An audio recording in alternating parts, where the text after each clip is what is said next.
بیزادے سفر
اب خواب سے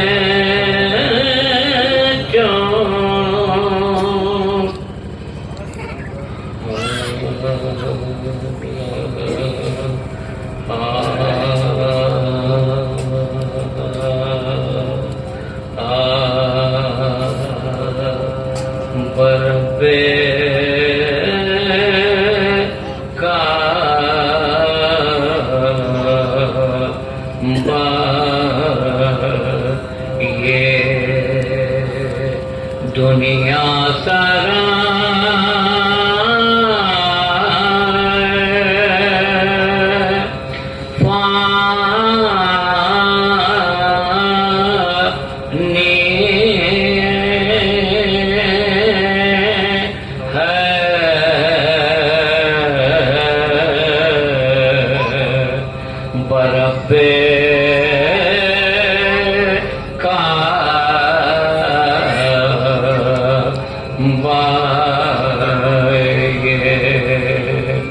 دنیا سرا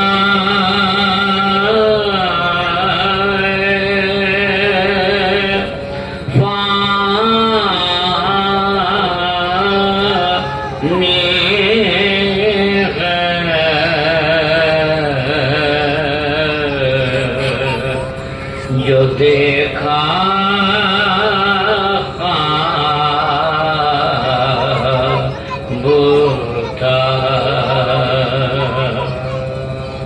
جو کچھ سنا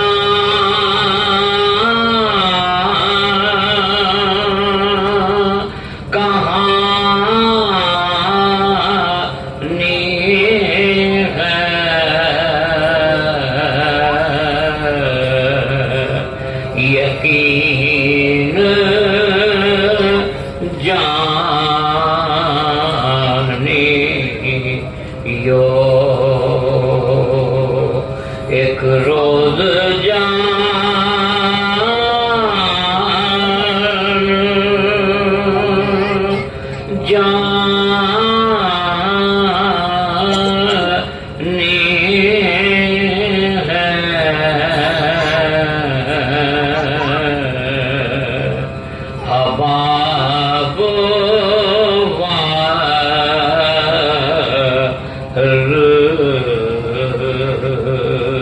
کوئی دم کے زندگانی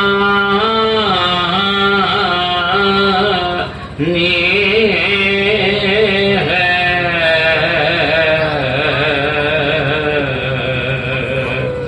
اگر ثبات نہیں ہے تو بس کسی کا نہیں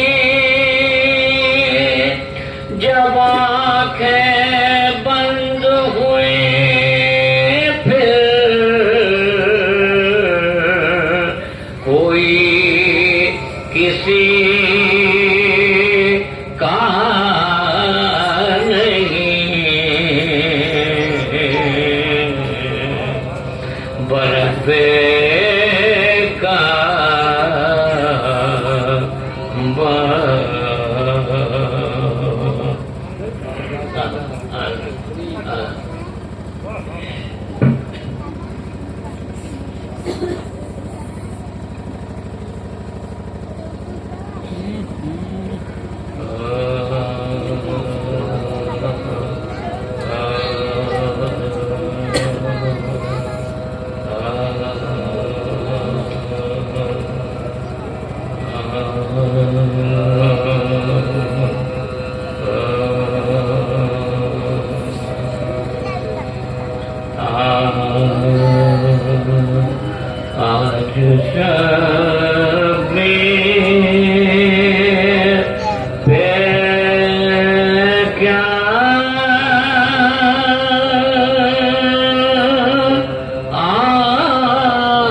شبیر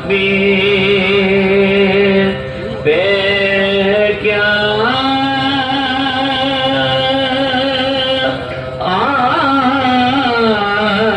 عالم تنہا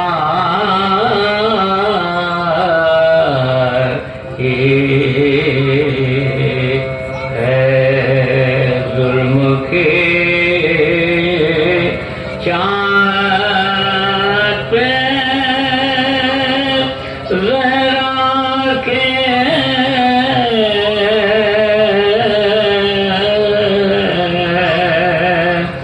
گھٹا چھا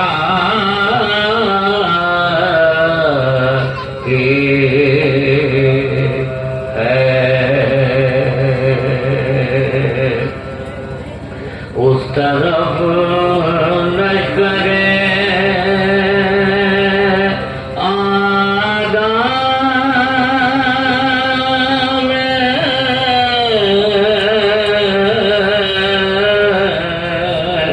سفارا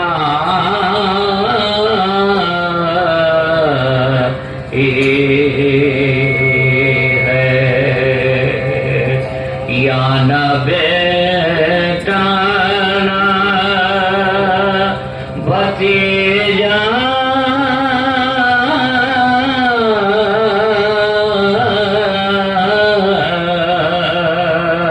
نہ کوئی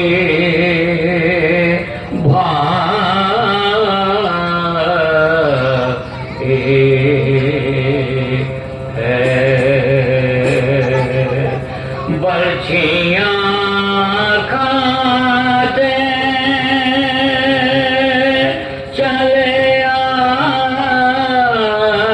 آتے ہیں تلواروں میں مار لو پیاسے کو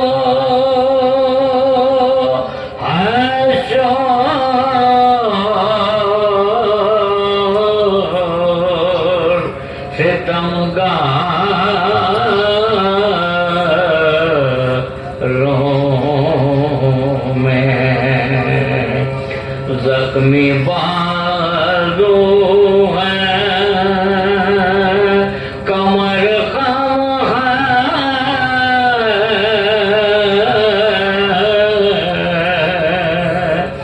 بدن میں نہیں ڈگمگاتے ہیں نکل جاتی ہے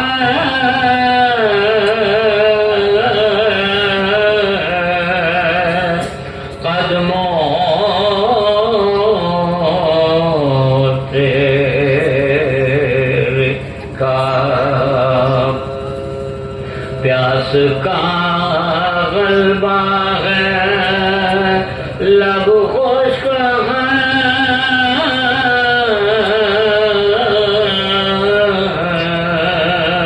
آنکھیں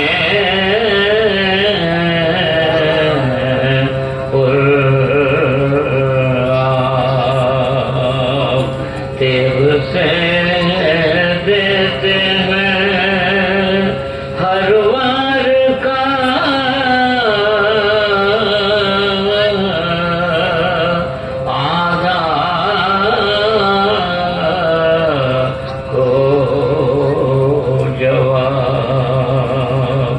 شدت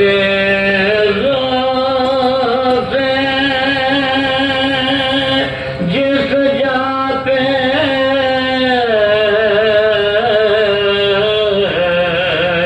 ٹھہر جاتے ہیں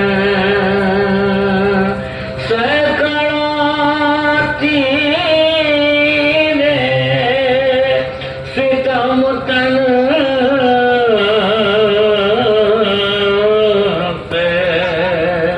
گزر جاتے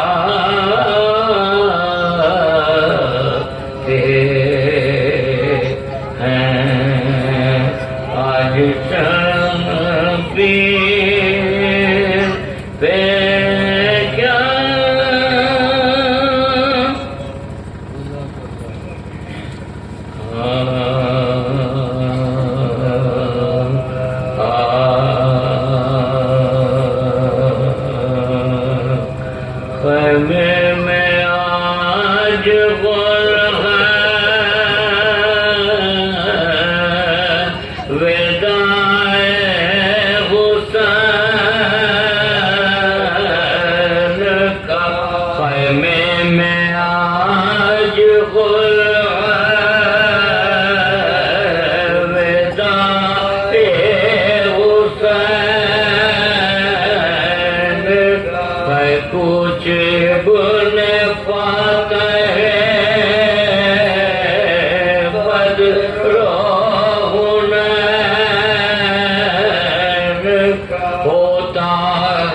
الحمد لله رب العالمين والصلاة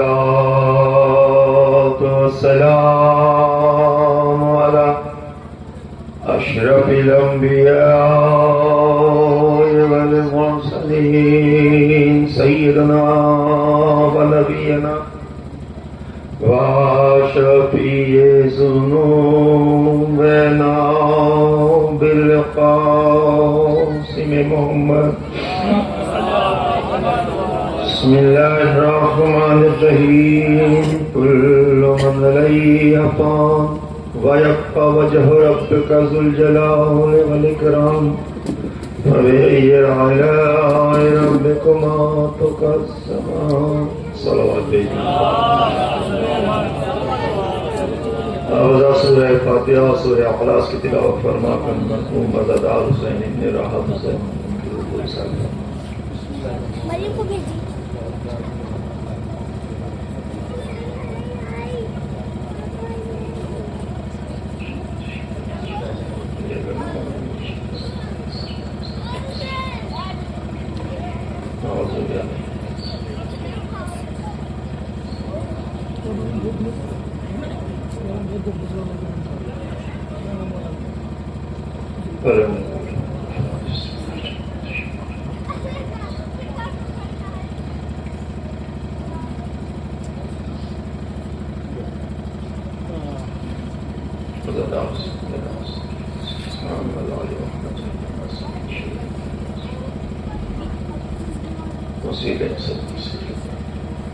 صلوات بھیجتے ہیں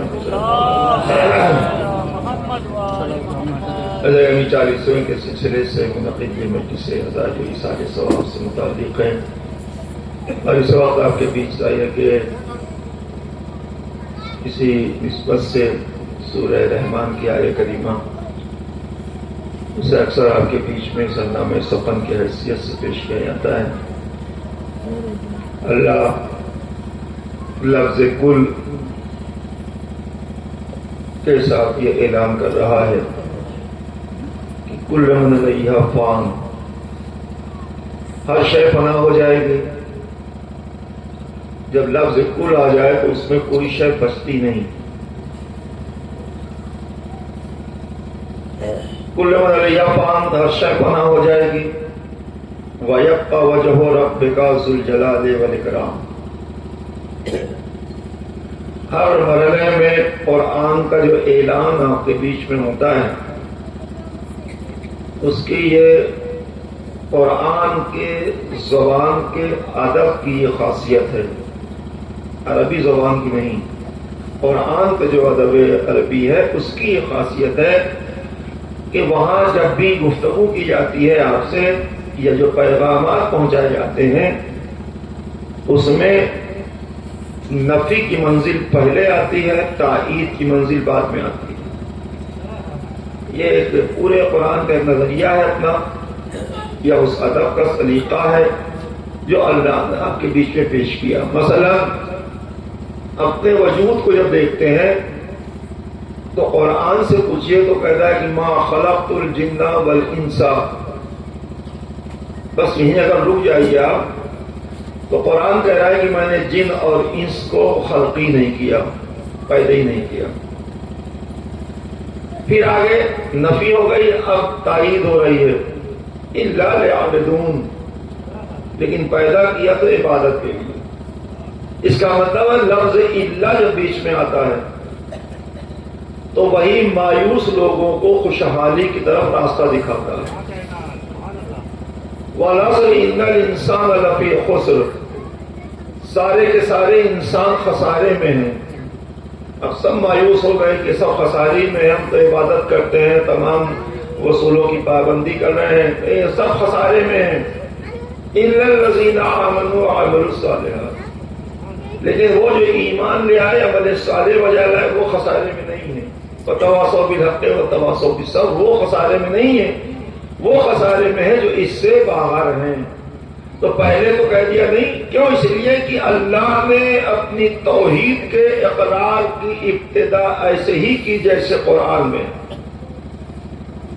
لا الہ کوئی اللہ نہیں ہے.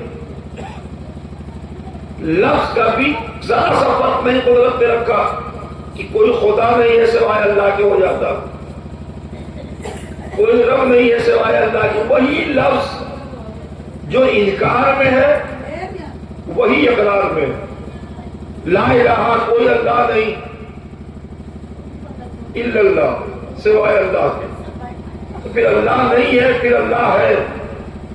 یہ ایک حسین زبان ہے جس زبان کی لذت وہی محسوس کر سکتے ہیں جو ادب کی دنیا میں اپنے تعلقات رکھے ہوئے ہیں. ایک عجیب لذت ہے عربی کے اس انداز کی جو قرآن آپ کے پیچھے پیش کرتا ہے. لا الہ الا اللہ کوئی اللہ نہیں سوائے اللہ کے, صرف اللہ ہے اور کوئی نہیں. اور حد تو یہ ہو گئی کہ توحید سے لے کر سفر جب آپ کا اہل بیت تک پہنچا تو وہاں بھی یہی منزل آئی. اجرن کوئی اجر نہیں چاہیے, نہیں چاہیے, بات ختم ہو گئی. الا المودۃ فی القربى, الا آیا بیچ میں کہ ادھر سے آپ کو ادھر لے آیا کہ نہیں چاہیے تو صرف پہلے بیت سے مودت, کچھ نہیں چاہیے اور پھر چاہیے. کوئی اللہ نہیں ہے لیکن اللہ ہی تو اس لیے کہ ذہن انسانی کی خواصتوں میں ڈوبے ہوئے بدعقیدگی کی توحید اسے پہلے بھول دیا جائے, پھر اس خدا کی سبحانیت کا اقرار کروایا جائے کہ جس خدا کے علاوہ اور کوئی خدا نہیں ہے. اگر ذہنوں میں کچھ بڑے لوگ ہیں تو تم جاؤ ادھر اجر کی بات کرو, لیکن اگر ہے اجر تو الا المودۃ فی القربى قرابتداروں سے مودت ہے. اگر تم خسارے میں ہو تو خسارے سے نکلنے کا نسخہ یہ ہے الا الذین آمنوا وعملوا الصالحات. سوائے اس کے اس پورے سورہ 3 والتین والزیتون والطور سینین وہذا البلد الامین پورا جب آپ پڑھتے ہیں تو پھر آخر میں وہی آتا ہے لقد خلقنا الانسان فی احسن تقویم ثم رددناه اسفل السافلین الا الذین آمنوا وعملوا الصالحات. تم ڈوب گئے ہو, پستیوں میں چلے گئے ہو تو آپ نکل آؤ ایمان اور عمل صالح کے راستے سے. تو میں کہتا کہ یہاں بھی اللہ نے کہا کل من علیہا فان, ہر شے فنا ہو جائے گی, کچھ بچے گا نہیں. یا اللہ بھی جب کچھ بچے گا نہیں, اس لیے کہ لفظ فنا جس کے کہیں سے بھی لفظی تصور میں اپنے وجود کو آپ بچا نہیں سکتے, کہیں سے بھی داخل ہو. جب فنا آ گیا تو پھر فنا کچھ بچے گا نہیں آپ کا. فنا سے وہ مراد نہیں ہے کہ فنا ہو جائے تو پھر اس کے بعد نہیں. اگر لفظ فنا ذہنوں سے ٹکرایا خاص طور سے اردو ادب میں تو پھر اس میں بچتا نہیں کچھ. جو فنا ہو گیا وہ فنا ہو گیا, کچھ بچا نہیں. مذہب حق کا اسلام فانی نہ مذہب ہے, نہ فانی نمائندہ رکھتا ہے, نہ فانی فالوور رکھتا ہے. اسلام بھی بچا ہوا ہے, قرآن بھی بچنے والا ہے, معصوم بھی بچے ہوئے ہیں, اور جو ان کے ماننے والے انہیں بھی بچنا ہے. اس لیے کہ اللہ نے انسان کو خلق کر کے احسن الخالقین کا جو لفظ استعمال کیا کہ میں سب سے حسین خالق ہوں, تو حسین خالق کس بنیاد پہ کہا؟ میں نے انسان کو خلق کیا اس لیے حسین خالق. پہاڑوں کو وہی پیدا کیا خالق حسین ہو کر. گلستان کو سمجھتے ہوئے پھول اور کلیوں کی مہک سے میں نہیں پہچانا گیا کہ میں یہ تم دیکھ کے حیرت کر رہے ہو کہ یہ کیسا گل ہے, کیسا رنگ ہے, کیسی خوشبو ہے, کیسا چمن ہے, کیسے پہاڑ ہے, کیسے بہتے ہوئے دریا ہے, کیسے جھرنے ہیں, کیسے نیلے پانی ہے, کیسے سفید پانی. اس پہ تم تعجب کرو, میں تعجب نہیں کرتا. کیوں؟ اس لیے کہ جس پر تم حیرت کر رہے ہو, جس کو تعجب کی نگاہوں سے دیکھ رہے ہو, اسے تو میں نے تمہارے لیے خلق کیا ہے. اسے اور کسی کے لیے نہیں خلق کیا, تمہارے لیے میں نے خلق کیا ہے. تو تم اس پہ کیا, ہم تو تمہیں خلق کر کے فخر کر رہے ہیں کہ میں وہ خدا جس نے انسان کو خلق کیا. اس لیے کہ دنیا کی تمام نعمتیں جو بکھری ہوئی ہیں ان ساری نعمتوں کی خلقت کا مقصد ہے, مقصد خلقت انسانی. اگر انسان کو خلق نہ کرنا ہوتا تو اللہ ان نعمتوں سے دنیا کو سجاتا ہی نہیں. جس کو سمیٹ کر کہا جائے تو اے میرے نبی اگر آپ کو نہ بھیجنا ہوتا تو میں نہ دنیا خلق کرتا نہ دنیا کو سجاتا، یہ تو سجایا اس لیے کہ میرا حبیب اترنے والا ہے، تو ایک ایسا گلستہ ہو جس میں جانے کے بعد لگے کہ جب حبیب کے لیے اتنی سجاوٹ ہے تو پھر جب زمین میں اتنی سجاوٹ ہے تو پھر آسمان پہ کیسی سجائے؟ سوال جو سمجھ سکتے ہیں کہ نبی کو بھیجا اس لیے کہ وہ پہنچانا ہے اور وہ بشری تقاضوں کو پورا کرے۔ اللہ نے کہا نہیں کچھ بچے گا نہیں، تو پھر جب نہیں بچے گا تو پھر بچایا کیسے؟ بچایا بھی تو ایک عجیب انداز سے، وَيَبْقَى وَجْهُ رَبِّكَ ذُو الْجَلَالِ وَالْإِكْرَامِ، اور اگر کچھ بچے گا تو کیا بچے گا؟ اللہ کی نشانی، یا دوسرا ترجمہ اللہ کا چہرہ۔ وجہ لفظ ہے چونکہ تو وجہ کے معنی چہرہ ہوتا ہے، ہمارے وہاں تو سے ترجمہ یہ ہوتا ہے، اور وجہ کے معنی نشانی بھی ہوتی ہے۔ چہرہ بھی لفظی معنی اس کی لی جائے تو اس کے معنی بھی نشانی ہے۔ چہرہ اسی لیے نام ہے کہ چونکہ آپ کی نشانی ہے، آپ کی پہچان ہے، وہ آپ اپنے چہرے سے پہچانے جاتے ہیں، تو وجہ کے معنی پہچان، میری پہچان بچے گی، میری نشانی بچے گی، یا میرا چہرہ بچے گا؟ جو بھی ترجمہ آسانی سے تینوں کے مفہوم ایک ہی ہیں، پر لفظوں کا فرق ہے۔ تو چہرہ اس لیے نام ہے اس کا کہ وہ آپ کی پہچان ہے، تو جو ہماری پہچان ہے وہ ہمارا چہرہ ہے۔ اللہ کہہ رہا ہے کہ میرا چہرہ بچے گا اور سب تباہ ہو جائے گے۔ تو کہے کہ اللہ کا چہرہ کہاں ہے؟ اللہ تو جسم رکھتا ہی نہیں، جس کو جسمانیات سے مبرہ ذات ہے، نہ مکہ ہے نہ مکین ہے، نہ وہ کہیں رہنا، نہ حلول ہوتا ہے، نہ کسی کے شعور میں آ سکتا ہے، نہ وہ اسی طریقے سے آپ جو بھی بشری تقاضوں کے لوازمات دیکھتے ہیں اس کے کوئی لوازمات میں سے ایک بھی خدا کی ذات تک نہیں پہنچ سکتی سب۔ تو اللہ کہہ رہا کہ میرا چہرہ بچے گا اور سب فنا ہو جائیں گے۔ تو پھر چہرہ ہے کہاں؟ اللہ کا چہرہ ہی نہیں۔ جب چہرہ نہیں تو پہچان کیا ہے؟ پہچان نہیں تو نشانی کیا ہے؟ کچھ تو بچے گا، اس کا جو کہہ رہا ہے وہ یقتا ہو جو رب کا ذو الجلال والاکرام۔ تو اس کا بھی یہی وجہ ہے کہ اگر قریب سے گفتگو لے کے زیادہ پھیل رہا ہے تو میں کرتا ہوں کہ جو بچے ہوئے چہرے ہیں، جو نشانی ہے اللہ کی، اس نشانی کی کیسے پہچان ہو؟ یا تو قرآن پہچان کرائے یا پھر میرا نبی پہچان کرائے، اس لیے کہ نبی خود نشانی ہے خدا کی اور چہرہ ہے خدا کا، وہ خود بھی اسی منزل میں ہے۔ اس لیے کہ اللہ نے تو اپنے نبی کے لیے کہا ہی ہے کہ میں نے چاہا کہ میں پہچانا جاؤں۔ یہ عجیب کیفیت ہے خدا کی ذات پہ جو اعلان کیا اس نے کہ میں نے چاہا کہ میں پہچانا چاہوں تو میں نے نبی کو بھیج دیا۔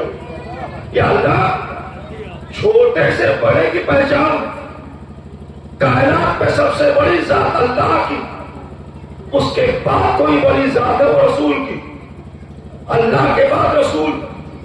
اللہ کی پہچان بنانے پہچان کروانے آیا میرا نبی، اللہ کے برابر نہیں ہے کہ برابر والا برابری کی پہچان کرا دے، اللہ سے چھوٹا ہے۔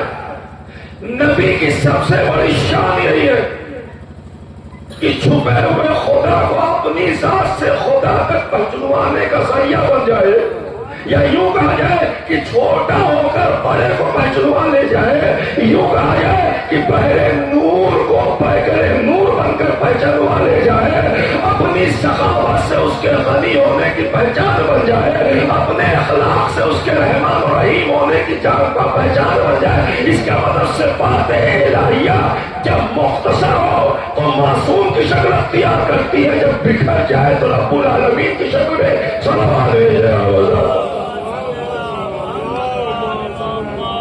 وہ بچنے والا کون ہے؟ اللہ کی نشانی بچنے والی، کیونکہ ایثار ثواب کی مجلس ہے، اور ظاہر ہے کہ ہم نبی اور ان کی آل پاکیزہ ذکری سے مرحومین کو ایثار ثواب کرتے ہیں، ثواب پہنچاتے ہیں، جسے برابر آپ کے بیچ میں عرض کرتا رہتا ہوں کہ ایک ہی بیان، ایک ذاکر، ایک پرشیزہ، ایک مجلس، ایک جگہ اور دو اثرات، ایک ہی مجلس کے دو اثرات ایک ہی ساتھ میں۔ یہ مجلس ازائی سارے ثواب کی ہو رہی ہے مرحوم کے، تو ہم تو ایک ہی مجلس پڑھیں گے، دو تو پڑھیں گے نہیں۔ وہی مجلس جب آپ سنتے ہیں تو سننے کے بعد آپ حصول ثواب کرتے ہیں، اور جب سن کر حصول ثواب کرتے ہیں تو حصول ثواب سے راستہ نکلتا ہے ایثار ثواب کا، کہ جو مر گئے ہیں انہیں ثواب پہنچتا ہے اسی بیان سے، اور آپ کو ثواب حاصل ہوتا ہے اسی بیان سے۔ اس کا مطلب ہے کہ مجلس عزائے حسینی میں دو طریقے کے نظریے نظر آئے، ایک جو زندہ ہے انہیں بھی ثواب، جو مر گئے ہیں انہیں بھی اجر و ثواب۔ جب ایک مجلس کو ثواب پہنچائے تو اس سے معتبر اور کیا ذریعہ ثواب ہو سکتا ہے جو مجلس عزا کی شکل میں ہمارے بیچ میں رائج ہے۔ سلام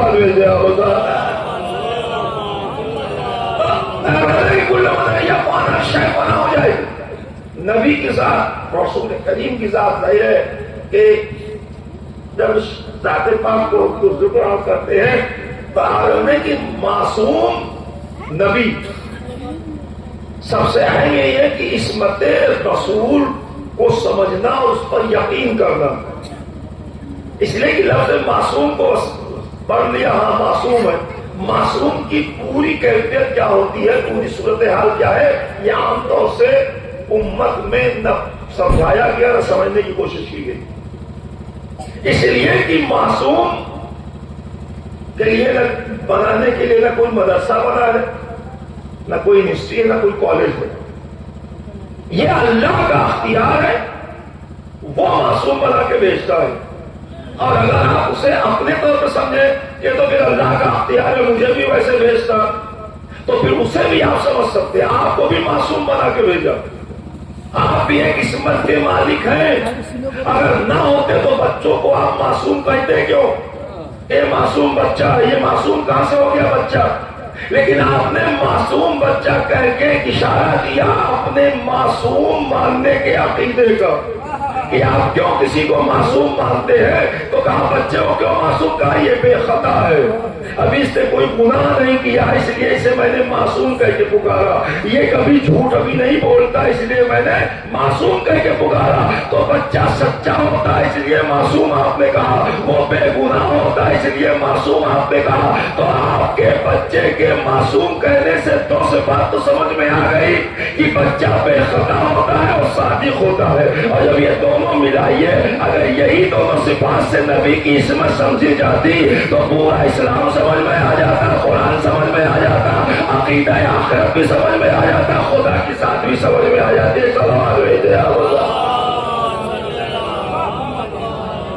اس لیے کہ آپ توحید کے عقیدے میں جب جائیں گے تو ہماری کتابوں میں کہاں سے داخلہ لوگوں کا ہو گیا، امت کی کتابوں میں، کہ یہ کون سے حالات پیدا ہو گئے کہ انہیں لکھنا پڑا کہ جہنم میں بایاں پیر اللہ ڈال دے گا، جب وہ جسم و جسمانیات سے مبرہ ذات ہے، تو آپ نے پیر کا وجود کہاں سے نکالا، یہ کہاں سے آ گیا؟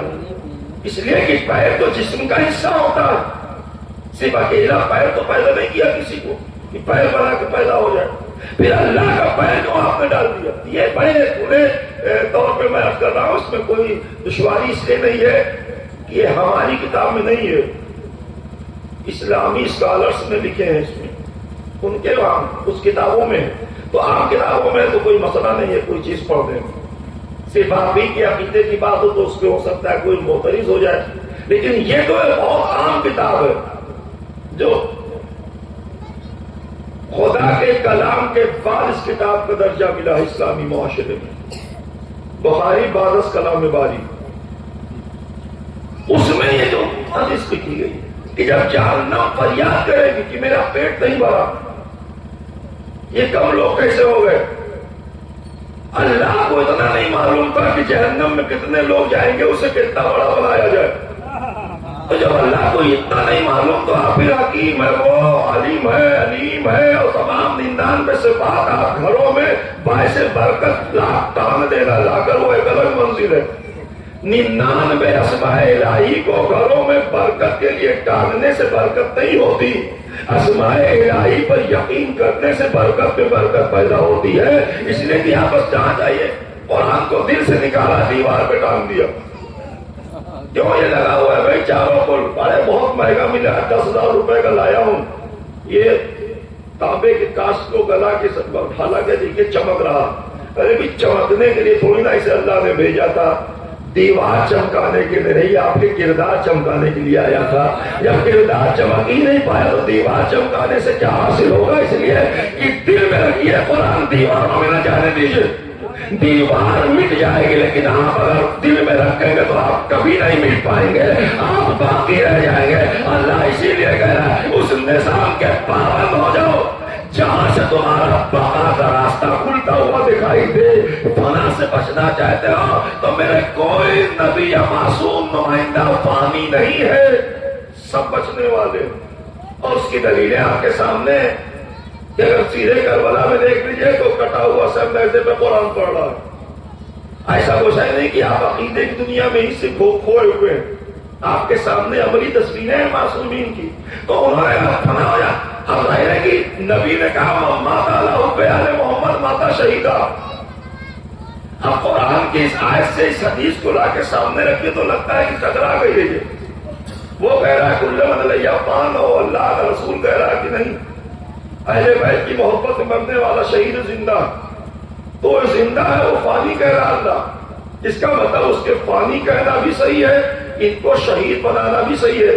حدیث اور قرآن کو ملانے کے بعد جب تک فکر کی دنیا میں آپ داخل نہیں ہوتے تب تک لفظوں سے آپ نہ قرآن سمجھ پائیں گے نہ حدیث سمجھ پائیں گے۔ اسی لیے اس بیچ میں اللہ نے کہا وَيَبْقَى وَجْهُ رَبِّكَ ذُو الْجَلَالِ وَالْإِكْرَامِ، میری نشانی باقی رہے گی تو باقی رہنے کا پتہ تو دے دیا اللہ نے۔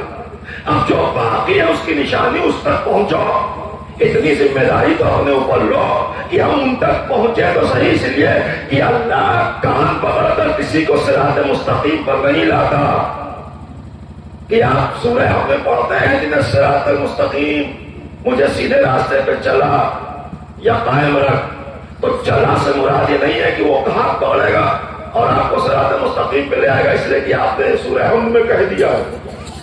سارے مسلمان کہتے ہیں جنہیں صراط المستقیم، کتنے صراط مستقیم پر؟ ظالم بنے ہوئے ہیں، مسجدوں میں بلاسٹ کرتے ہیں، لوگوں کا سر کاٹ لیتے ہیں، اپنے بھائیوں کو تباہ و برباد کرنے پہ لگے ہوئے ہیں، تو وہ بھی تو یہی پڑھتے ہیں جنہیں صراط المستقیم، مجھے سیدھے راستے پہ چلا۔ یا اللہ کیوں نہیں چلایا؟ جب صبح شام 17 رکعت میں 10 بار یہ کہتے ہیں جنہیں صراط المستقیم ہے، جنہیں صراط المستقیم، تو اللہ تو چلاتا ہے کیونکہ میں چلاتا نہیں ہوں۔ جب تم چلتے ہو تو لڑکا ہے قدم کو سنوارتا ہوں کہ کہیں تم بکھرنے نہ پاؤ تو تیر بچا لو، لیکن یہ کہو کہ تم پورب کی طرف جا کے کہو یا اللہ مجھے مغرب لے جا، تو تیرے قدم جدھر جا رہے وہی جاؤ گے، کہنے سے لفظوں بدل نہیں جائے گا۔ تو اگر صراط مستقیم پہ چلنا ہے تو پہلے خود آنا پڑے گا راستے پر، جب آ جاؤ گے تو آپ تمام دشواریوں کو خدا تمہاری دعا کے نتیجے میں کامیاب بنا دے گا۔ اسے کہتے ہیں صراط مستقیم۔ لیکن چونکہ امت کے بیچ میں جو اختلاف اور انتشار پیدا ہوا وہ کہیں نہ کہیں انسان کو ہوس اقتدار اور منصب دنیا کے بیچ میں اتنا الجھا بیٹھا کہ وہ مذہب کی روحانیت کو کمزور سمجھ کر اسے صرف سیاسی خباستوں میں لے جا کے ڈال بیٹھے، اور معاملہ وہی ہوا۔ تو اللہ نے تو حجت تمام کر دیا آپ تک۔ اب اگر باقی رہنا ہے تو آؤ ان باقی رہنے والوں کے پاس سے وابستگی کرو، کہ جب وہ باقی رہیں گے، اس لیے کہ نبی کی جو حدیثیں ہمارے بیچ میں ہیں اسی کی فکر میں لے آئیے تو بس کافی ہو جائے گا آپ کے لیے۔ میں تمہارے بیچ 2 طرح کی چیزیں چھوڑے جا رہا ہوں، انی طرح کو پسا میں کتاب اللہ طرفی، چلیے ٹھیک ہے یا اللہ چھوڑے جا رہے ہیں آپ دونوں۔ پھر کہا جب تک ان کے دامن سے متمسک رہو گے تب تک گمراہ نہیں ہو سکتے۔ تو نبی نے ایک راستہ تو دکھایا آپ کو اپنی حدیث سے کہ جو گمراہ ہو گئے سمجھو انہوں نے دامن چھوڑ دیا ہے، اور جو گمراہ نہیں ہوئے وہ دامن کو پکڑے ہوئے۔ یا رسول اللہ آپ نے دامن کی بات کی، یہ دامن کہاں ہے ان کا؟ قرآن کا دامن کہاں ہے؟ اہل بیت کا دامن کہاں ہے؟ چلیے اہل بیت بشری تقاضوں کے ساتھ ہیں، ان کے دامن ہو سکتے تو پھر ان کے دامن ملے کہاں؟ اتنی حسین تصویر ہے کہ اب کہا پڑ رہا ہے کہ ایک واقعہ میں اپنا سامنے کا بیان کرتا ہوں۔ باہر کی مجلس میں ایک بزرگ تھے، وہ مجلس میں بیٹھے تھے، ایک بچہ ساتھ میں اپنے نواسے یا پوتے کو لیے ہوئے، وہ بچہ سو گیا، دیر ہو گئی مجلس میں تاخیر ہو گئی۔ وہ بہت ہی بزرگ تھے، وہ پریشان تھے کہ بچہ میرے گھر تک جائے کیسے، میں اٹھا نہیں پاتا، بزرگ ہے، کمزور ہے، لوگوں سے کہتے رہے تو لوگ یہی کہتے تھے کہ آپ لائے کیوں؟ جب آپ جانتے ہیں بچہ ہے، اتنی تاخیر ہو رہی ہے مجلسوں میں، 11-12 بج جائے گا تو کیوں لے آیا؟ اس بزرگ نے کہا میں لایا نہیں ہوں۔ کہا پھر کیسے آ گیا؟ کہا کیا بتا، مجھ سے اتنا مانوس ہے کہ جب میں گھر سے نکلا تو اس نے مجھے پکڑا کہ میں بھی جاؤں گا۔ میں نے 2-3 بار سے اپنے کو چھڑایا اور یہ واپس کر دیا، لیکن آخر وقت تک دوڑتا رہا پیچھے پیچھے، اور پیچھے کے دامن کو میں نے پکڑ لیا۔ میں غصے میں تھا، میں نے کہا 2-3 بار بھیج چکا ہوں، نہیں بھیجوں گا، چلو چلتے ہیں۔ تو میرا دامن پکڑے پکڑے یہاں تک آ گیا۔ اس کا مطلب کیا ہوا کہ جہاں صاحب دامن پہنچتا ہے وہیں دامن پکڑنے والا بھی پہنچ جاتا ہے۔ جب وہ بزرگ آوازہ خانے میں پہنچا تو بچہ بھی پہنچ گیا۔ کہا بھائی اس لیے آ گیا۔ تب سمجھ میں آئی کہ نبی کی حدیث کیا ہے کہ میرے اہل بیت کے دامن سے متمسک رہو گے، جہاں یہ پہنچیں گے وہیں تم بھی پہنچ جاؤ گے، اور جب ان کے ساتھ پہنچو گے تو فنا نہیں رہے گا، بقا کی منزل ہوگی، وہ بھی باقی رہیں گے، دامن بھی بچے گا، دامن پکڑنے والا بھی صلوات بھیجے گا۔ اس لیے کہ نبی کی حدیث میں اتنا تو ہے۔ آگے جو آپ نے اور حدیثیں جو اس سلسلے میں 3 حدیثیں ہیں، ویسے 5 ہیں لیکن 3 اب پڑھنے لگے لوگ۔ پہلے ایک ہی پڑھی جاتی تھی، ماں ماتا اللہ آل محمد ماتا شہید، بس ایک پڑھی جاتی تھی۔ محدث دہلوی کے وہاں غالباً ہے، تو انہوں نے کہا کہ نبی نے کہا کہ میرے اہل بیت کی محبت میں مرنے والا شہید ہے، زندہ ہے، چلیے ہو گیا۔ دوسری حدیث کا تو عجیب مزاج ہے کہ اسے تو سمجھنے اور پڑھنے کے بعد ایک عجیب کیفیت پیدا ہوتی ہے ذہنوں میں کہ یہ کیا نبی ہے۔ ماتا اللہ پہ اہل محمد ماتا مغفورہ، میرے اہل بیت کی محبت میں مرنے والا مغفرت پایا ہوا اٹھا۔ تو عجیب صورتحال ہے۔ ابھی حساب و کتاب ہونا ہے، بشار قبر ہونا ہے، عالم برزخ، اور اس کے بعد کہیں حشر کا میدان، پھر جنت، اور نبی یہی کہہ رہے ہیں امام ماتا اللہ پہ اہل محمد ماتا مغفورہ۔ تیسرے حدیث کے حصے میں امام ماتا اللہ سے اہل محمد ماتا کافرہ، جو میرے اہل بیت کے بغض میں مر جائے، یا رسول اللہ کچھ رعایت کر دیجئے، منافق کہہ دیجئے، نفاق کی موت مرا۔ یہ لفظ کافرہ سیدھے سیدھے کافر کی موت مرا۔ اب آپ سمجھے، اسی لیے میں کہتا ہوں کہ اس کے فریب میں نہ آئیے، اس میں نہ الجھیے کہ کون کس کو کافر کہہ رہا ہے۔ بھئی یہ دیکھیے کہ ملا جسے کافر کہہ رہا ہے اسے نہ دیکھیے، مولا جسے کافر کہہ رہا ہے اسے دیکھیے۔ نبی نے کس کا فیصلہ کیا کافر ہونے کا؟ کہا نبی نے کہا ہے جو میرے اہل بیت کے بغض میں مر جائے وہ کافر کی موت مرا۔ کافرہ لفظ استعمال کیا، کافر کی موت مرا۔ تو آپ تو بات ہی ختم ہو گئی کہ جب وہ مسلمان ہی نہیں مرا۔ اس لیے کہ اسلام لانا تو آسان ہے، چاہے مصلحتاً یا سیاستاً، لیکن اسلام مان کر اس پہ مر جانا یہ آسان نہیں ہے۔ کلمہ پانا آسان ہے، کلمے پہ مر جانا مشکل ہے۔ ایمان کے قبول ہونے کا اعلان آسان ہے، لیکن ایمان کے ساتھ قبر کے حوالے ہو جانا یہ مشکل ہے۔ اور اسلام یہی چاہتا ہے، قرآن یہی چاہتا ہے کہ جو قبول کیا ہے اسے سنوار کر قبر تک پہنچا لے جاؤ۔ ہمیں نشانی بچے گی، ظاہر ہے کہ وہ معصوم ان کی نشانی ہے، اللہ کا چہرہ ہے یا ان کی نشانی ہے۔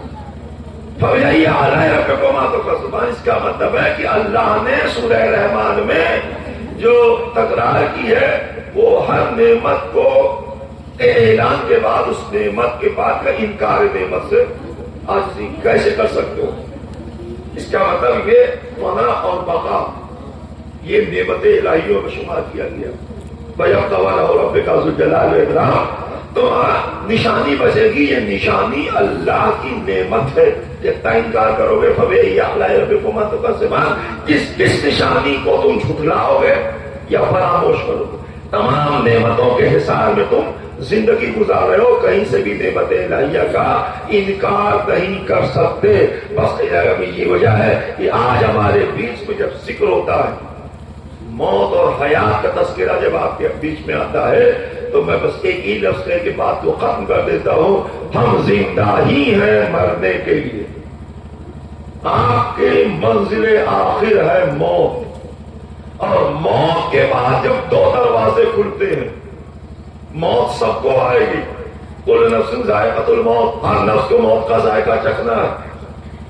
خلق الموت والحیات، اللہ نے کہا میں نے موت اور حیات کو خلق کیا ہے. سورہ واقعہ کی دوسری آیت مبارکہ. تو موت تو سب کو آئے گی، موت سے تو کوئی نہیں بچے گا. پھر یہ شہادت و ہلاکت کیا منزل ہے، فنا و بقا کیا مرحلہ. کہاں پہلے موت سے دو چار ہو جاؤ، اس کے بعد دو دروازے کھلیں گے، ایک شہادت کے ایک ہلاکت کے. دیکھو تم کس راستے پہ آئے ہو، کہاں جا رہے ہو، ہلاکت والے میں جا رہے ہو کہ شہادت والے میں جا رہے ہو. اس کا یہ مطلب نہیں کہ آپ شہادت کی منزل پہ آئے تو موت نہیں آئے گی. موت ہی تو آپ کو پہنچاتی ہے اس اصل منزل تک جس کی تمنا مومن لے کے زندگی گزارتا ہے. اگر موت بیچ میں نہ آ جائے، چلیے گا الموت حق، صراط حق، میزان حق. میزان حق ہے، صراط حق ہے، موت حق ہے. اور جب موت حق ہے تو وہی حق تمہیں حق تک ملا دیتی ہے. یہی سب سے بڑا پیمانہ موت کا ہے. لیکن موت ویسے آئے جیسے معصوم نے کہا کہ 10ویں امام نے محتسم عباسی ملعون نے بلوایا دربار میں، کہا کچھ اشعار سنائیے. کہا مجھے کیا ضرورت اشعار سنانے کی. کہا میں شاعر نہیں ہوں، میں شاعر نہیں ہوں. کہا نہیں آپ کو سنانا پڑے گا. وہ سمجھتا تھا کہ کچھ نہیں کہہ پائیں گے، تو ابھی ان کی دربار میں بیٹھے لوگ وہ شاعر نہیں، اس لیے کہ عرب میں شاعر نہ ہونا بہت بڑا نقص مانا جاتا تھا. سب لوگ شاعر ہی تھے وہاں. اور امام نے کہا مجھے ضرورت نہیں ہے شاعری کی. کہا نہیں آپ کو سنانا ہے. تو امام نے سنائے تھے جو عربی میں اپنے اشعار سنائے. تو اس کا جو مفہوم و ترجمہ کتاب میں لکھا گیا سیرت معصوم میں، نصر امام کی سیرت میں. تو اس میں آپ نے کہا کہ جو اس کے مفہوم تھے وہ یہ کہ دیکھو کتنے بادشاہان وقت اپنے تاج و تخت کے ساتھ سپرد خاک ہو گئے. دنیا پہچانتی اور جانتی نہیں ان کو. اور عنقریب تخت و تاج کے مالک فنا ہو کر خاک میں مل جائیں گے. اس نے کہا بس روک دیجیے، کوئی ضرورت نہیں آپ کے اشعار کی. اس لیے کہ اب امام کے الفاظ جب بادشاہ کی زندگی سے ٹکرایا تو اس نے کہا نہیں کوئی ضرورت نہیں. کہا ہاں ٹھیک ہے میں ختم کر دے رہا ہوں، لیکن اتنا سمجھ لے کہ اس وقت کو یاد رکھنا کہ جب تمہارے سامنے حبیب اور طبیب دونوں کھڑے رہیں گے اور تم آخری سانس لیتے رہو گے، حبیب نہ کچھ کر پائے گا نہ طبیب کچھ کر پائے گا. وہ اپنے کرنے کی آخری منزل سے گزر کر خاموش تمہیں حسرت سے دیکھے گا اور تم ان کو دیکھتے دیکھتے ہمیشہ کے لیے موت کی آغوش میں چلے جاؤ گے. یہ کون سا وقت ہے؟ یہ نزاع کا وقت ہے جسے ہر امام نے آپ کو آگاہ کیا. یہ نزاع کا وقت ہے. نزاع کے وقت کی تیاری رکھنا. اس لیے کہ اب آپ نے تو مان لیا کہ اس وقت مولا علی آتے ہیں. چلیے آتے ہیں، میں نہیں کہتا نہیں آتے، لیکن سب کے پاس مولا علی کو جانے کی کیا ضرورت؟ جو ان کے والے ہوں گے ان کے پاس جائیں گے نا. ہم نام لینے سے کوئی ان کا والا ہو نہیں جاتا کہ 10-20 تارے لگا لیجیے تو آپ علی والے ہو گئے. آپ نے کے وقت مولا آپ کی حاضری دیں گے اور کوئی کام نہیں ہے مولا کے پاس، بس آپ کے پیچھے پیچھے دوڑتے رہے جب چاہیے یا علی مدد، جب کہیے آئیے اور بچائیے اٹھائیے. ارے بھائی امام نے بھی آپ سے کچھ کہا ہے وہ بھی تو کر کے دکھائیے کہ ہر وقت وہی اٹھاتے رہے آپ کو. تو اگر آئیں گے تو اپنے چاہنے والوں کے پاس آئیں گے. جس سے شیرازی کے اس واقعے میں جو ابھی تھوڑا سا مسجد میں نے عرض کیا تھا کہ امام نے اس روتی ہوئی ماں سے کہا کہ اسے دفن کرو جلدی. تو اس نے کہا نہیں دفن کروں گی. کہا کیوں؟ کہا میں نے اپنے سارے اثاثے بیچ دیے ہیں. اس لیے بیچ دیے. کہا اونٹ والے کو میں نے کرایہ دے دیا. اس لیے کہا میں اسے کوفہ لے جاؤں گی میت کو. اچھا کوفے میں دفن کرنا ہے؟ کہا نہیں دفن نہیں کرنا. کہا پھر کیا کرنا؟ امام سامنے کھڑے، امام باری ہے پہچانتی نہیں، لیکن عقیدہ کی پختگی کیا ہے؟ کیا کرو گی؟ کوفے لے جا کے وہاں دفن کرو گی؟ کہا وہاں نہیں دفن کریں گے. پھر کہا میں جاؤں گی کوفے، وہاں میرا مولا علی ہے. اچھا تو آپ کہا میں ان سے کہوں گی کہ میرے بچے کو زندہ کر دیجیے. وہ زندہ کر دیں گے، پھر واپس آ جائیں گے.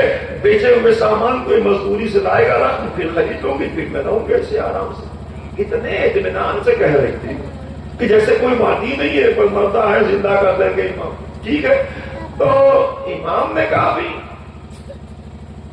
اتنی دور جانے کے تمہیں کیا ہوگا؟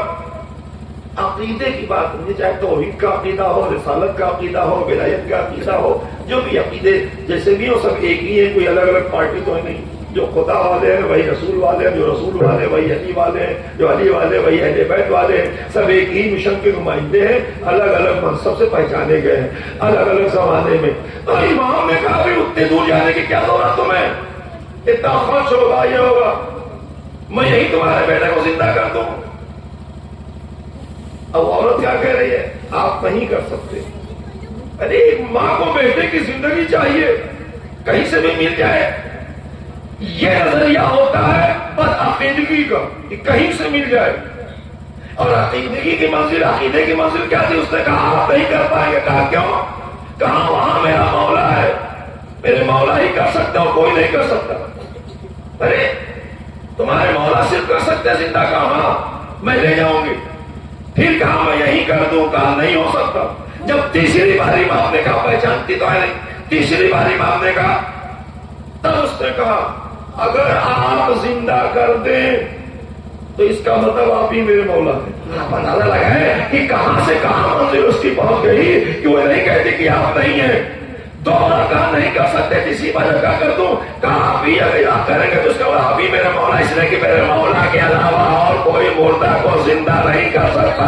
یہ ہے وہ جو رب کا رسول جلالہ والاکرام اللہ نے جب اختیار دیا اپنی نشانیوں اور اپنے چہروں کی شکل میں معصوم کو، تو انہوں نے مردہ کو زندہ اور زندہ کو مردہ کر کے دکھایا کہ جب میں کر لیتا ہوں پھر اللہ کا کیا اختیار ہوگا۔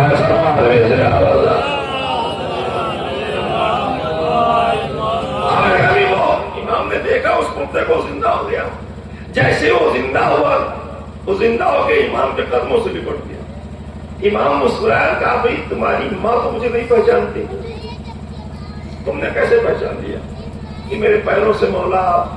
کہا نہیں میں پہچانتا ہوں۔ کہا تیری ماں نہیں پہچانتی، تو مجھے کیسے پہچان لیا؟ کہا میں نے سنا تھا کہ آپ کہیں بھی ہو، جب ایک مرد مومن نزا کے وقت گزرتا ہے تو آپ حاضری دیتے ہیں، اس کے قریب آتے ہیں۔ تو جب میں دنیا سے جا رہا تھا تو آپ ہی تھے میرے قریب کھڑے ہوئے۔ تو جب آپ ہی تھے تو مجھے معلوم ہے کہ بزرگوں نے جو بتایا ہے ہمیں وہ ایک ہی علی آتے ہیں نزا کے وقت، تو آپ تھے، اور جب یہاں آپ کو دیکھا آپ بھی یہاں کھڑے، اس کا مطلب وہ بھی علی تھے، آپ بھی علی ہیں، اس لیے ہمیں پہچان لیا۔ اب وہ عورت طرف کے سمیپ پہ بھی ہے، میرے دروازے پر بس اتنا ہی نظریہ ہے، اتنا تو میں نے کر دیا۔ آپ سن لیجیے، اس میں میرا اپنا جملہ سن لیجیے کہ مولا کے لیے بھاگنا دوڑنا ضروری نہیں ہے۔ اگر عقیدہ درست ہے تو وہ گھر تک آ جاتے ہیں آپ کی خبر گیری کے لیے، اور اگر عقیدہ درست نہیں ہے تو ان کے گھر بھی جائیے تب بھی وہ ملنے والے نہیں ہوا کرتے۔ سوال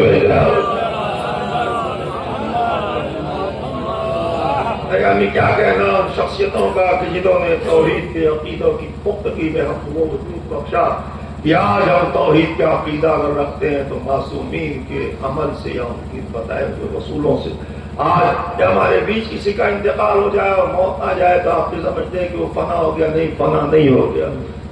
اگر اہل بیت کی محبت میں دنیا سے رخصت ہوا تو وہ کہیں نہ کہیں شہادت کی کسی حصے کو حیات کی منزل میں بچائے ہوئے ہیں۔ اس لیے کہ آپ جانتے ہیں کہ امام نے ارشاد فرمایا کہ تمہیں کیا معلوم کون مر گیا اور کون زندہ ہے؟ یہ تو طبی نظریات ہیں جو آپ کو ڈاکٹر بتا دیتا کہ آپ مر گئے۔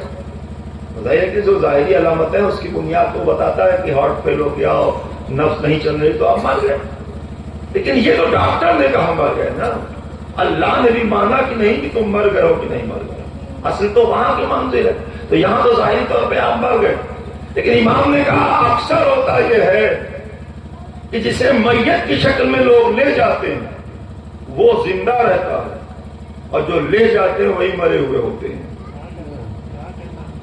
چار مردہ کے کندھے پر ایک زندہ جا رہا ہے، یہ کیسے لوگ ہیں؟ کہ اس لیے کہ جو بے مقصد زندگی گزار رہے ہیں اور وہ میت کو اٹھائے چل رہے ہیں تو وہ تو نگاہ قدرت میں مر گئے۔ اللہ نے کہا تمہارے بیچ چلتی پھرتی لاشیں ہیں، تو انہیں لاشوں میں سے یہ بھی ہے. لیکن جو اہل بیت کی محبت میں مر گیا وہ مرنے کے بعد بھی زندہ ہے. تو جسے تم مردہ سمجھ کے لے جا رہے ہو وہ زندہ جا رہا ہے, اور جو لے جا رہا ہے وہ زندہ نہیں, وہ مردہ ہو گیا.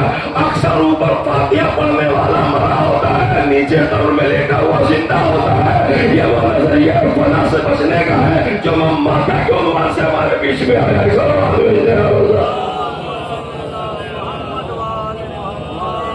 تو میں ماتا ہوں سمین کے حالات زندگی اس لیے کہ ہم جانتے ہیں کہ رشتوں کے گلستان میں ٹوٹے ہوئے تار موت کی شکل میں لوگوں کو بے چین کر دیتے ہیں. ایک شجر ہے جس میں کلیاں پھول اور شجر ہی گر جائے تو کلیاں مرجھا جاتی ہیں, پھول مایوس ہو جاتے ہیں, خوشبو کمزور پڑ جاتی ہے.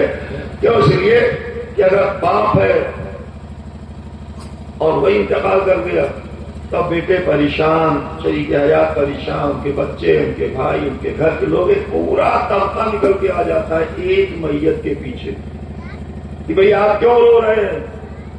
کہا وہ میرا بھائی تھا. آپ کو کیا ہوا؟ کہا میرے ماموں تھے, میرے چچا تھے, میرے والد صاحب تھے, میرے داماد تھے, میرے یہ سارے رشتے جو آپ کو دنیا میں جوڑ دیتے ہیں ایک شخص سے, اور وہی شخص اگر ہٹ جائے موت کی شکل میں سامنے سے تو سب ٹوٹ جاتے ہیں, سب بکھر جاتے ہیں. اور یہی بکھرے ہوئے رشتے اذیت کا باعث بن جاتے ہیں انسان کے. لیکن ذہن میں بس اتنا ہی ہونا چاہیے کہ جس خدا نے ان رشتوں کو قائم کیا تھا اسے آپ کہتے ہیں مسبب الاسباب, اسباب کا مہیا کرنے والا ہے. تو آپ کے باپ کی شکل میں سبب ٹوٹا ہے کہ اب باپ نہیں رہا, آپ بیٹے ہیں, آپ بہرحال محسوس کر رہے شفقت قدری کو کہ نہیں ہے, تو آپ کا باپ نہیں رہا. تو یہ سبب بنایا تھا قدرت نے باپ اور بیٹے کے رشتے والا.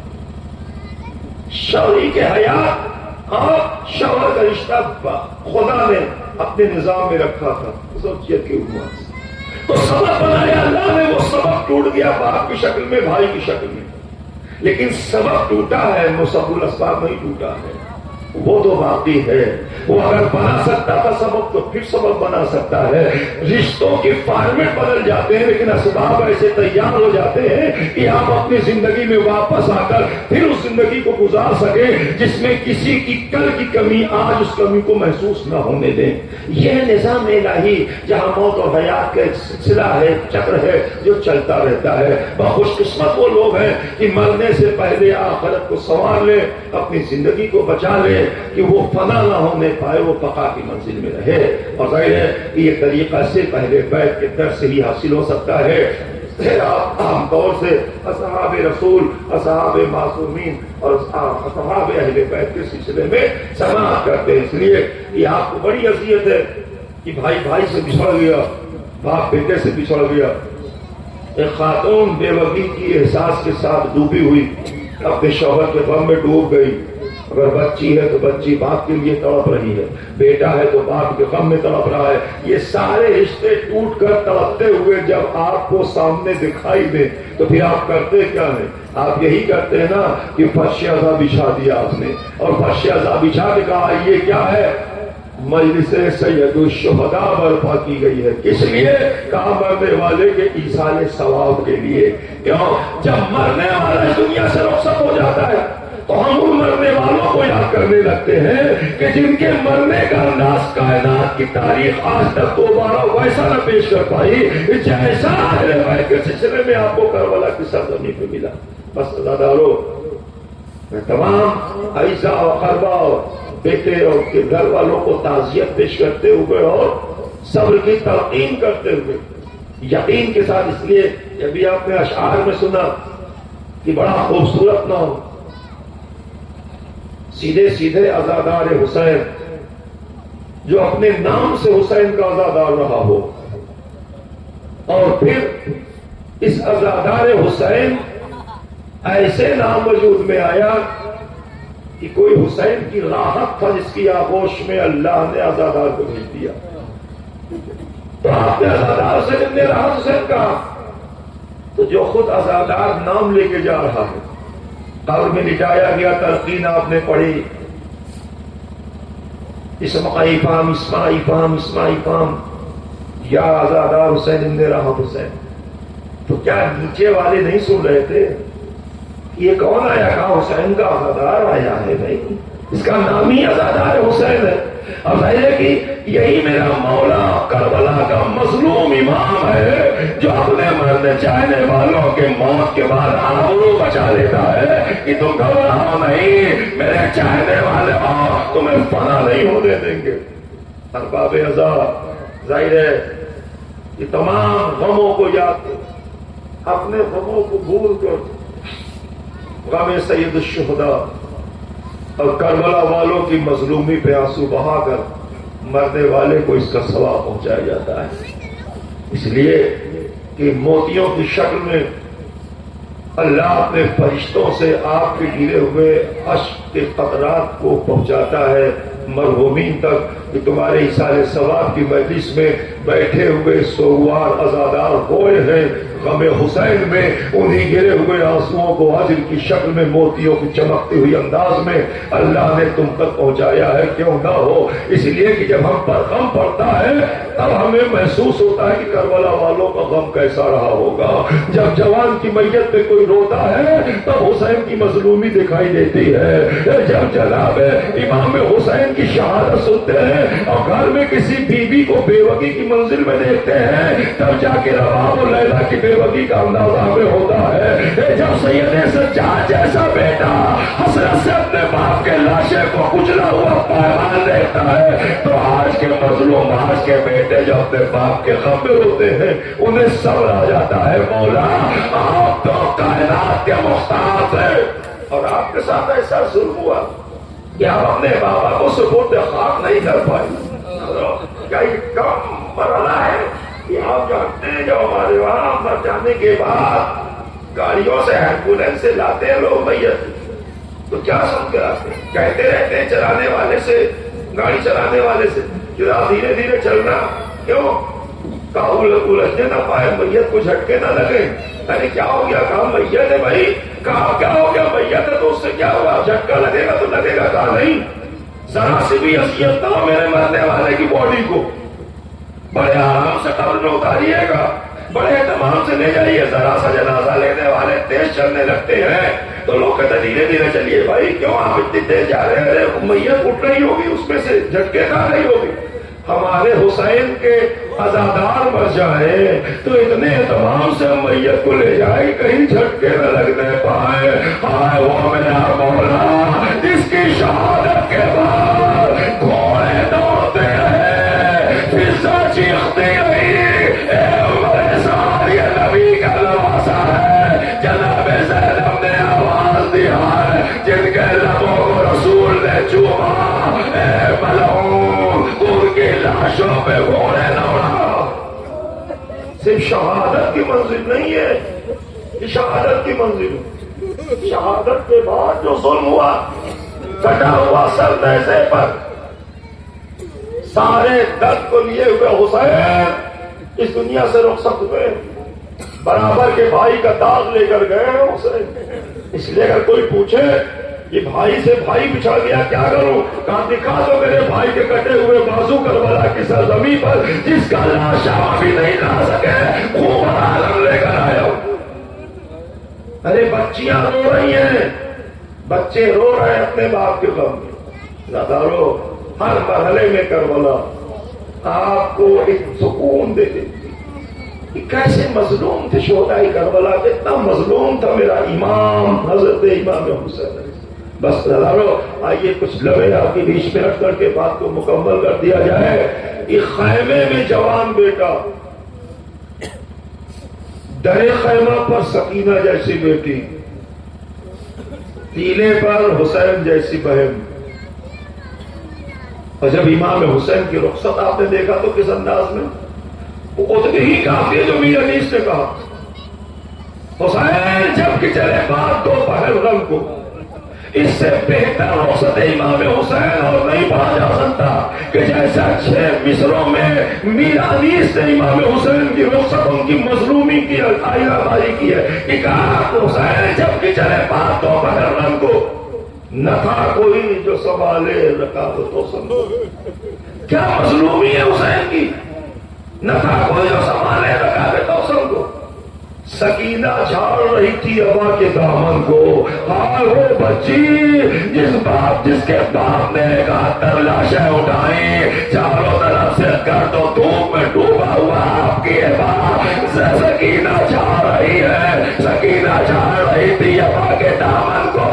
حسین چپ کے کھڑے تھے جھکائے گردن کو. ناصرہ نے کوئی شاہ کربلائی کو فقط سوار کیا تھا پہلے بھائی کو.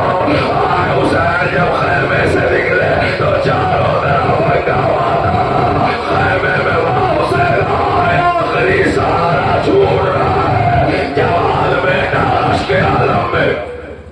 سکینہ دیکھ رہی ہے کہ میرا بابا مجھ سے رخصت ہو گیا. بس ایک روایت اور بات کہ جب حسین آئے میدان میں، آنے کے بعد آ جانتے ہیں کہ امام کو معلوم ہے کہ میری شہادت کے بعد رباب و لیلا کی چادریں چھن جائے گی، زینب بے ردا ہو جائے گی، سکینہ کو تماچے مارے جائیں گے. اس کے بعد حسین جا رہے ہیں اس احساس کے ساتھ جا رہے ہیں. اور جب گئے خیمے میں، بس تمام خیمے میں نکلے، آئے میدان میں، چاروں طرف سے حملہ ہوا. کیسے کیسے حملے ہوئے جو آپ سنتے ہیں. کسی نے تلوار چلائی، کسی نے تیر مارا. جس کے پاس کچھ نہ تھا وہ جھولیوں میں پتھر رکھ کے آپ کو پتھروں سے بارش کر رہے تھے. اتنے بے شمار پتھر آپ کے اوپر پڑے. لیکن جو ایک تیر آیا ہے آخری حصے میں زندگی کے حسین کے، وہ تیر تھا ملعون ہرملا کا. باپ اور بیٹے کو تیر سے جیسا اس ملعون نے زخمی کیا ہے، یہ 3 تیروں کا آخری تیر وہ تھا کہ خود آ کے اس نے مختار کے دربار میں اقرار کیا کہ میں نے ایک تیر اس وقت چلائی ہے کہ جب نبی کا نواسا گھوڑے پہ لڑکھڑا رہا تھا اور قریب زمین پہ گرنے والے تھے کہ میں نے ایک تیر سے ان کی پیشانی پہ اشارہ کیا. تیر آ کے پیشانی پر لگا، حسین لڑکھڑا کے گھوڑے سے تیروں پر آئے، تیروں سے زمین پہنچے، اپنی پیشانی کو زمین پہ رکھا. آئے بی بی لیلا رباب جیسی خیمے سے دیکھ رہی ہے، زینب دیلے سے دیکھ رہی ہے، سکینہ بیٹھی انتظار کر رہی ہے. اسی بھی خوش گلے پر کند خنجر چلا، زمین کربلا زلزلے میں آئی، آواز غیب آئی، الا قتل الحسین میں کربلا، حسین قتل ہو گئے. جناب زینب آئی، بیٹا سید سجاد نے جوان بیٹے نے دیکھا کہ میرے بابا کا کٹا ہوا سر پیسے پر ہے، سر سے بابا اتارا. خیمے میں وہاں حسینہ کی سزائیں ہو چکی، لیکن سکینہ میرے خیمہ پہ بیٹھی ہی رہ گئی.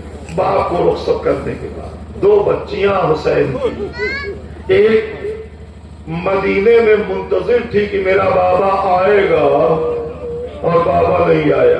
ایک سکینہ تھی جو میدان قتال سے انتظار کر رہی تھی کہ میرا بابا آئے گا.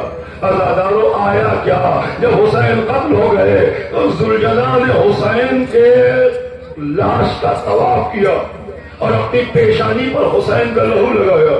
لہو لگا کر زین ڈھلا ہوا تھا، تیروں سے زخمی گھوڑا تھا، دھیرے دھیرے خیمے کی طرف بڑھا. جب خیمے کے قریب آیا تو سکینہ نے دیکھا میرے بابا کا گھوڑا آ رہا ہے، میرا بابا نہیں آ رہا ہے. عزادارو اس بچی کو اپنی یتیمی کا احساس شروع ہو گیا، نہیں میرے بابا کا گھوڑا زخمی ہے. جب قریب آئی تو دیکھا پیشانی پہ لہو لگا ہوا. جناب سکینہ نے کہا اے میرے بابا کے گھوڑے، میں تجھ سے یہ نہیں پوچھتی کہ میرا بابا مارا گیا کہ نہیں، تیری پیشانی پہ میرے بابا کا لہو میری یتیمی کا اعلان کر رہا ہے. لیکن سکینہ تجھ سے ایک سوال ضرور کرے گی کہ جب میرا بابا سے کیا گیا تو کسی نے پانی پلایا کہ نہیں، گھوڑے لے کر ڈالی لائی. سکینہ نے سر و سینہ پیٹا، آئے میرا بابا پیاسا مارا گیا. خیمے میں آئی پھوپھی اماں، میرے بابا کا گھوڑا. خیمے میں وہاں حسینہ، آئے وہ بیٹی جو یتیمی کی داغ سے کربلا پہنچ. ألا لعنة الله لقوم الظالمين. إنا لله وَإِنَّا إِلَيْهِ راجعون رضم رقصا وتصدیقا عمرے آپ حضرات باقی سورہ فاتحہ مرحوم بزادہ حسین میرا